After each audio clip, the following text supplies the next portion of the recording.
입니다. 주님께서 도우십니다. 할렐루야. 복된 예배의 자리에 나오신 귀한 분들 위해 하나님의 축복과 은혜가 넘치시기를 예수님의 이름으로 축원합니다. 학창시절 중고등부 임원을 맡은 때였던 것으로 기억합니다. 세어보니까 30년이 더 되어서 정확하게 기억나지는 않습니다만 고등학교 2학년 때인가 3학년 때쯤 중고등부 임원을 하면서 주님 우리 교회에 부흥을 주시고 학생부 인원이 늘어나게 해주십시오. 간절하게 기도를 드렸습니다. 그런데 몇 주가 지나도 학생부 인원이 늘지 않는 것이었습니다. 그래서 하나님께 1년 가까이 아침 금식을 하면서 학생부 인원이 늘게 해주십시오. 그렇게 기도를 드렸던 기억이 있습니다. 인원이 늘었을까요? 그렇지 않았습니다. 오늘 나가시면서 받으실 떡은 1년에 1000개의 교회가 사라지는 한국 교회의 아픔 속에서 우리 교회가 출석 인원이 어린아이까지 포함해서 잠옷실에 있는 갓난아기까지 포함해서 200명이 넘게 되면 나누고자 했던 이 자리에 오랜 분들이 드린 기도의 응답임을 인하여서 하나님께 감사를 드립니다. 우리 하나님께 영광의 박수 드리기를 원합니다. 저는 결코 우리가 예배의 자리에 많은 사람들이 보이지 않았다고 해서 낙심하거나 일희일비하기 위해서 이러한 나눔을 갖는 것이 아닙니다. 하나님께서 한 영혼을 사랑하시고 한 영혼을 택하시고 보내주시고 한 영혼에게 은혜를 허락하여 주시기 원하시는 그 새 일에 이 복된 교회가 함께 기도로 동참하였고 응답 주셨음을 인하여 하나님께 영광을 돌리고 기쁨을 나누기 원하는 것입니다. 이 기쁨이 풍성하시기를 예수님 이름으로 축원합니다. 말씀을 시작하면서 인생에 간절히 기도함에도 불구하고 어떤 기도의 제목들은 당장 이루어지거나 하나님이 침묵하시거나 하나님이 나를 외면하시는 것과 같은 이유 없는 어려움을 지나는 시간이 있을 수 있음을 나누었습니다. 어떤 청년이 제가 전도사 시절 저에게 했던 고백이 아직도 잊혀지지 않습니다. 전도사님, 10번 찍어 안 넘어가는 나무 없다고 해서 좋아하는 자매에게 얼마나 매번 열심히 다가갔는지 모릅니다. 그런데 아무리 기도하고 아무리 찍어도 넘어가지가 않았습니다. 그리고 그 청년이 고백합니다.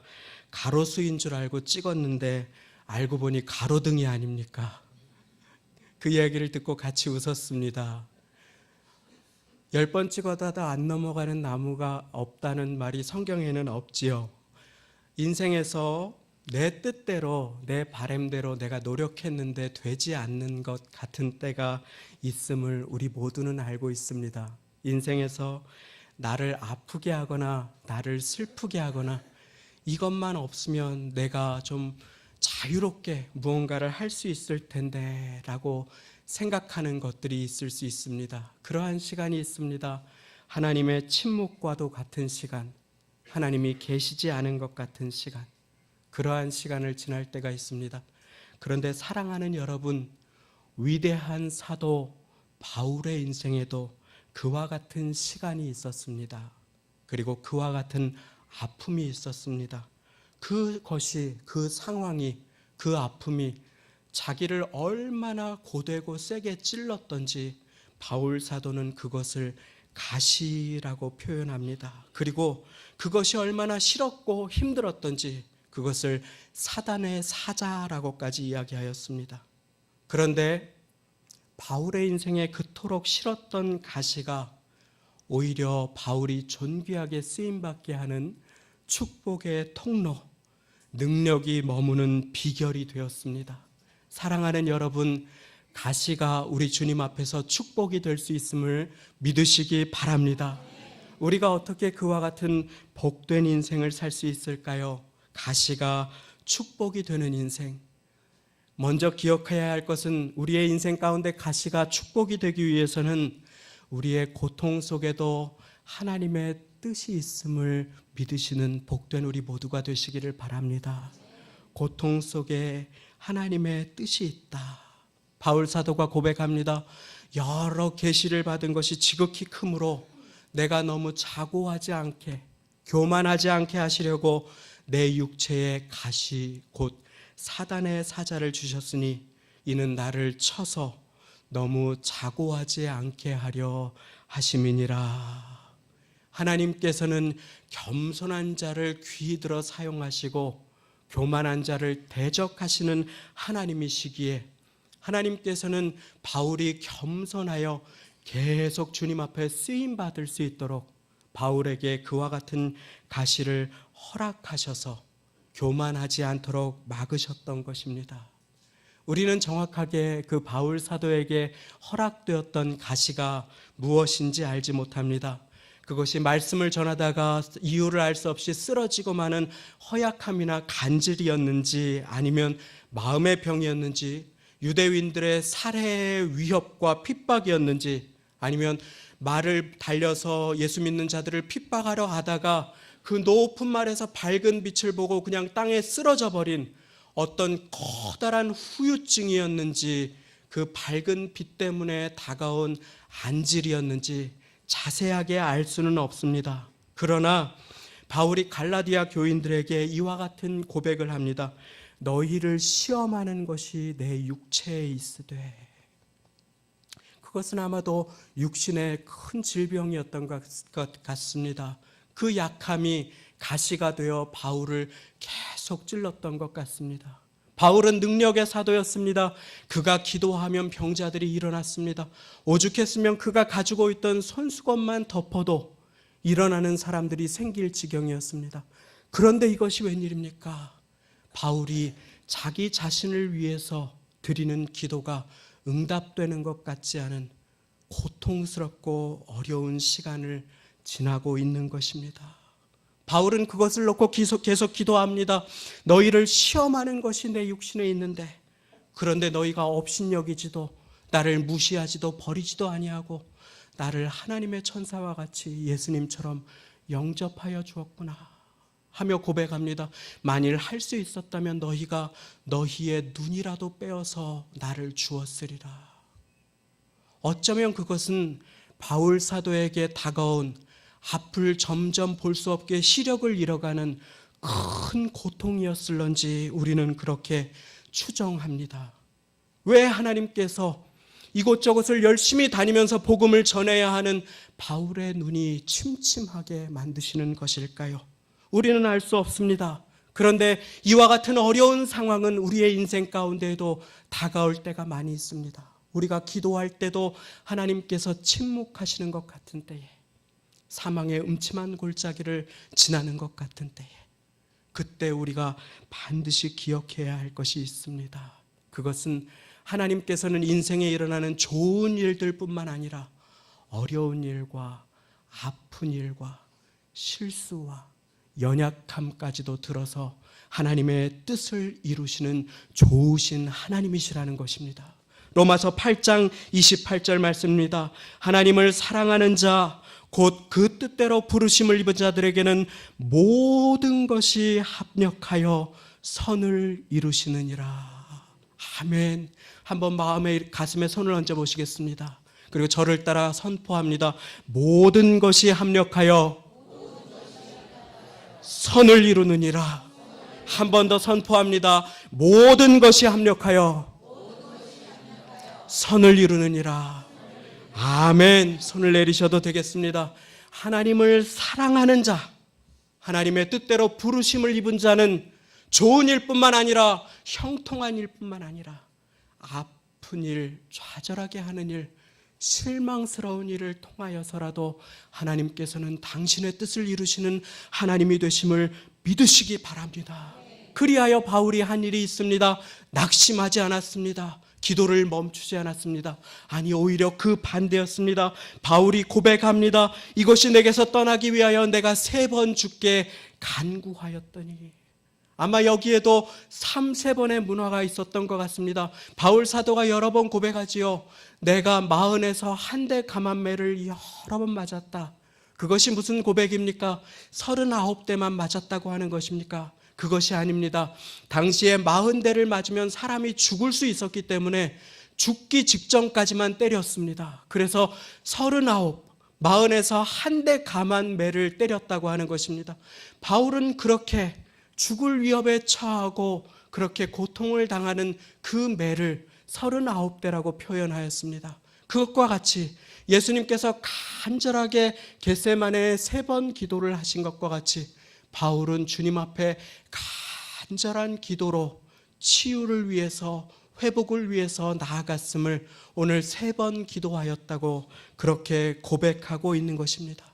인생의 가시가 축복이 되는 인생을 살기 원한다면 어려움 가운데 기도로 주님 앞에 나아가시는 우리 모두가 되시기를 예수님의 이름으로 축원합니다. 낮은 대로 임하소서라고 하는 책을 쓰신 귀한 맹인 목회자 안요한 목사님이 우리 교회가 30번 종점 밑에 있을 때 우리 교회에 오셔서 부흥회를 인도하셔서 모든 성도님들이 울고 웃으면서 은혜를 받았던 기억을 아직도 가지고 있습니다. 그분이 이렇게 이야기하시는 것을 듣고 우리 모두 웃었습니다. 인생에서 너무너무 어려운 상황이 생기니까 안 그래도 캄캄한 앞이 더 캄캄해지대요. 안 그래도 캄캄한 눈, 아무것도 안 보이던 눈이 더 캄캄해지더라 하는 이야기를 듣고 함께 웃었습니다. 그렇습니다. 때로 우리의 인생 어둡고 캄캄한 일이 생길 수 있습니다. 그때 뜬 눈으로 아무것도 보이지 않습니다.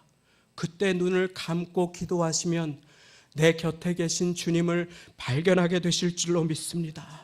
앞이 캄캄할 때 기도 잊지 마시오.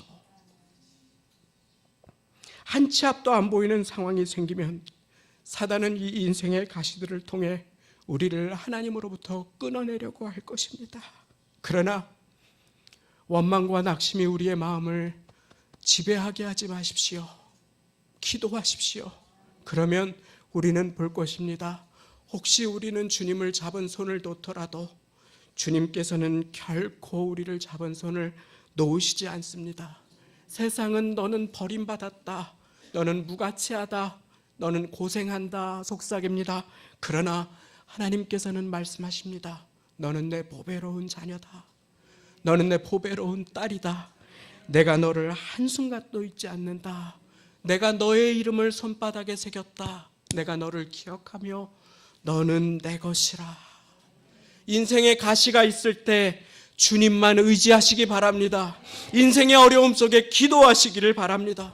인생의 어려움은 우리를 존귀하고 겸손하게 계속해서 사용하기 원하시는 하나님께서 허락하실 수 있는 것임을 우리는 믿음의 눈으로 바라보며 낙심하지 말고 소망을 잃어버리지 않으실 때에 주님께서 우리를 통하여 일하시고 주님의 뜻을 이루어 주실 것입니다.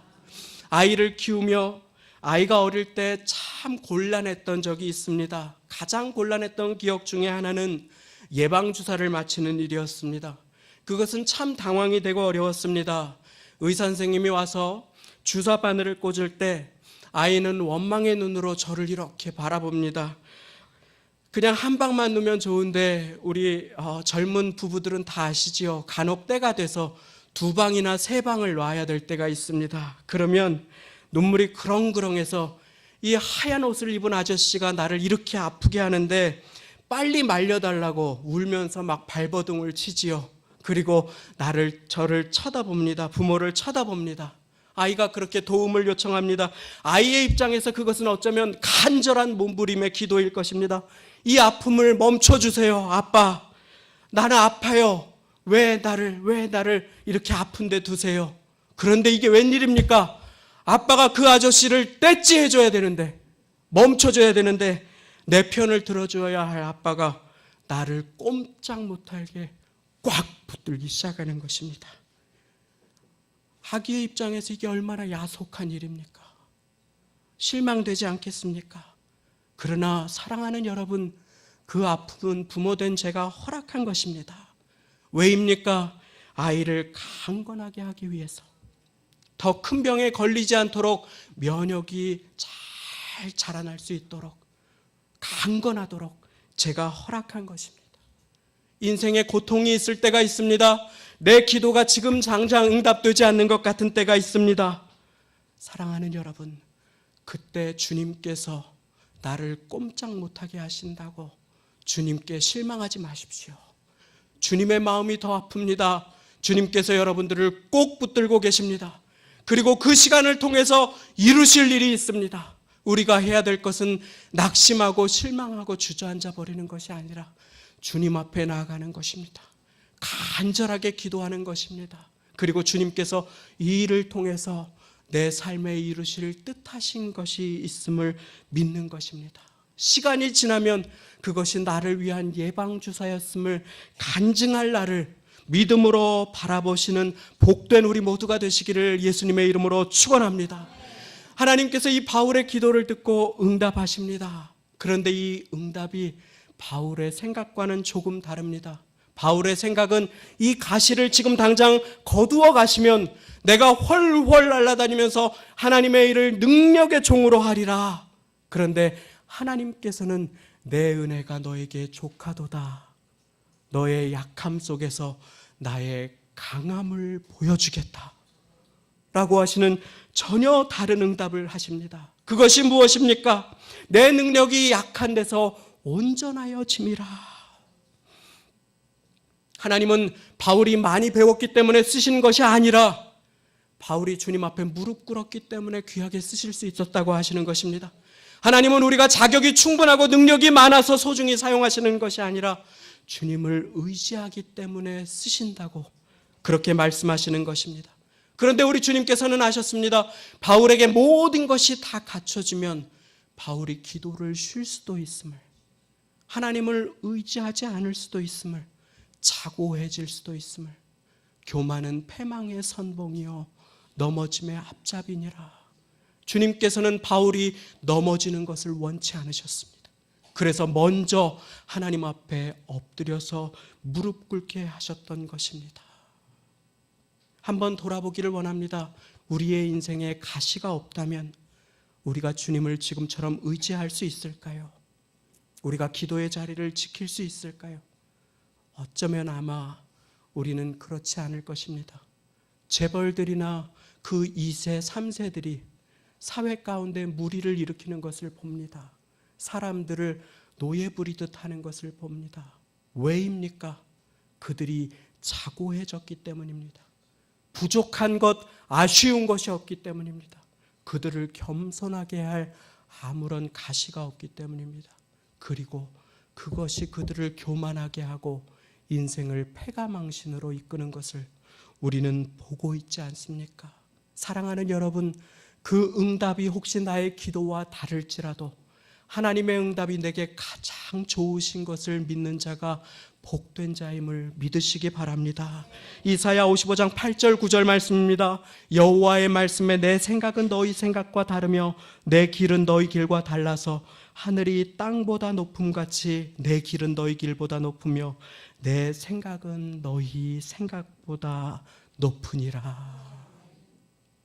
어느 분이 몸이 참 약하셨습니다. 그런데 재정에 어려움이 다가오셨습니다. 그래서 엘리베이터를 타고 고층에 사시다가 엘리베이터도 없는 아파트에 계단만 있는 오래된 아파트로 이사를 하게 되셨습니다. 그런데 그분이 참 병약하고 고통을 많이 겪으신 어려우셨던 분입니다. 그런데 어찌해서 이제 당뇨와 병을 체크하려고 병원에 갔더니 의사가 깜짝 놀라면서 요즘에 무슨 운동하시느냐고 그러더랍니다. 운동하시는 것이 아무것도 없더래요.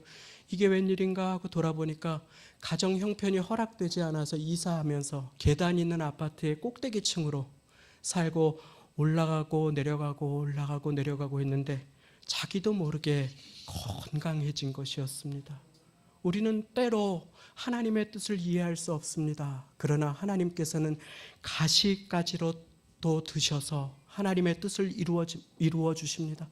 우리는 많은 경우에 착각합니다. 내가 잘나야 주님께 영광을 돌리겠다고, 내가 능력이 많아야 무엇이라도 할 수 있지 않겠냐고, 가진 것이 많아야 주님의 일을 할 수 있다고, 주님께 영광 돌려드리는 삶을 살 수 있다고 오해합니다. 그러나 사랑하는 여러분, 그렇지 않습니다. 많은 경우에 그것은 우리의 발목을 잡고 우리를 교만하게 합니다. 많은 재능이 있고 언변이 뛰어난 목회자들이 무너지는 것을 저는 너무나 많이 보았습니다. 압살롬을 기억합니다. 온 이스라엘에 그와 같은 외모를 가진 자가 없었다고. 그토록 준수하고 사람들이 한번 보면 다 반하는 외모. 그와 같은 자가 목회를 하면 사람들이 구경하기 위해서 구름대처럼 몰리는 그러한 자였습니다. 특별히 그에게는 그 준수한 외모 중에도 자랑거리가 있었는데 치렁치렁한 머리카락이었습니다. 하늘을 향한 치렁치렁한 머리카락은 그를 더 커 보이고 위대하게 보이게 했습니다. 그가 나타나면 사람들이 고개를 숙였습니다. 벌벌 떨었습니다. 카리즈마로 가득 찬 인생이었습니다.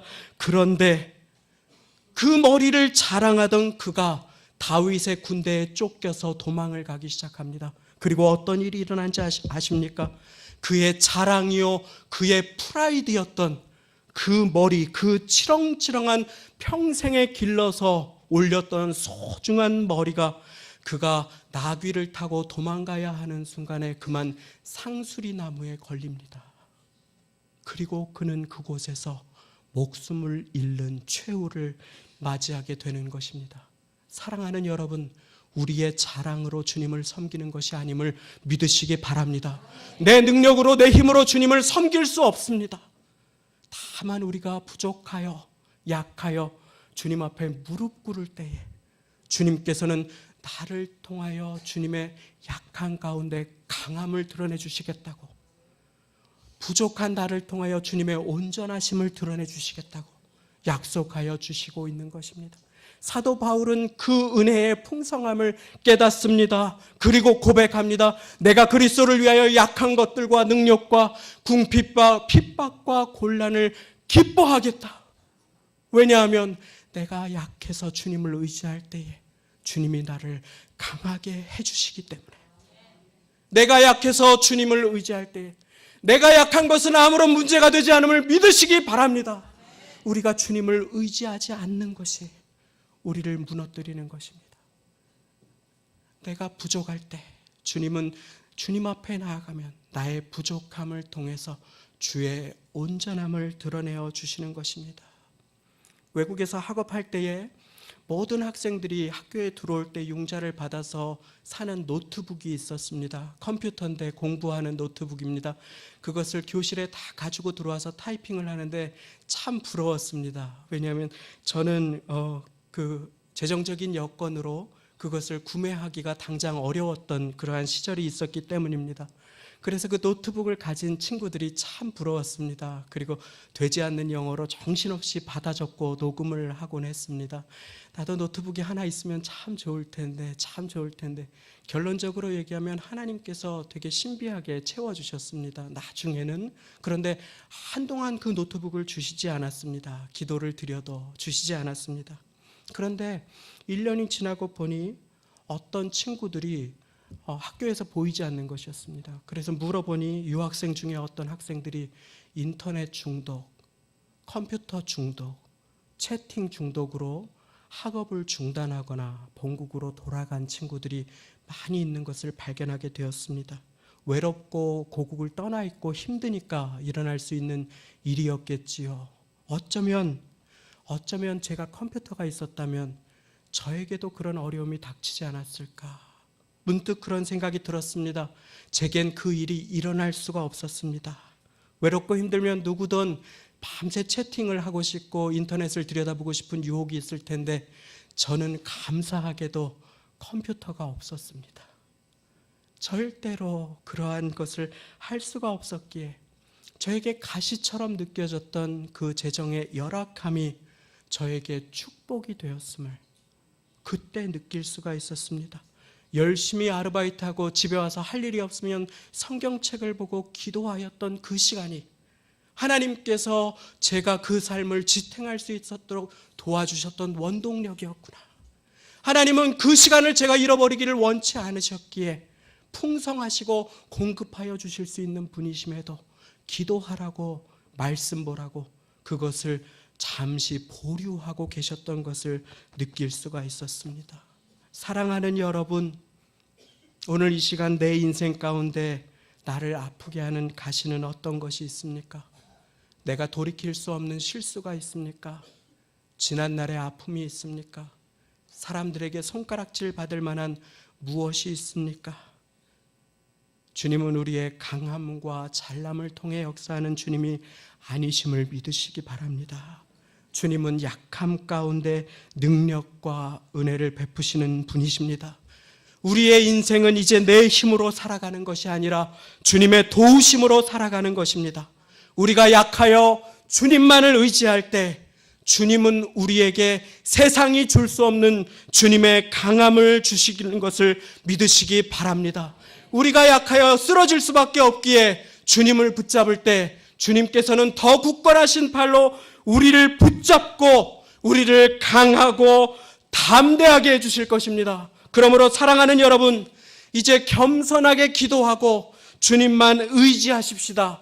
그리하여 우리의 인생 가운데 우리를 아프게 하는 가시까지도, 나를 약하게 하는 어떤 질병과 상황까지도, 재정의 어려움까지도, 나를 비참하게 하는 무엇까지도 들으셔서 하나님의 뜻을 이루시고 나를 존귀하게 붙들어 사용하시는 하나님께 붙들린 인생 살게 되시기를 예수님의 이름으로 축원합니다. 함께 기도하시겠습니다. 우리 이 시간 함께 기도하기를 원합니다. 주님, 나의 인생 가운데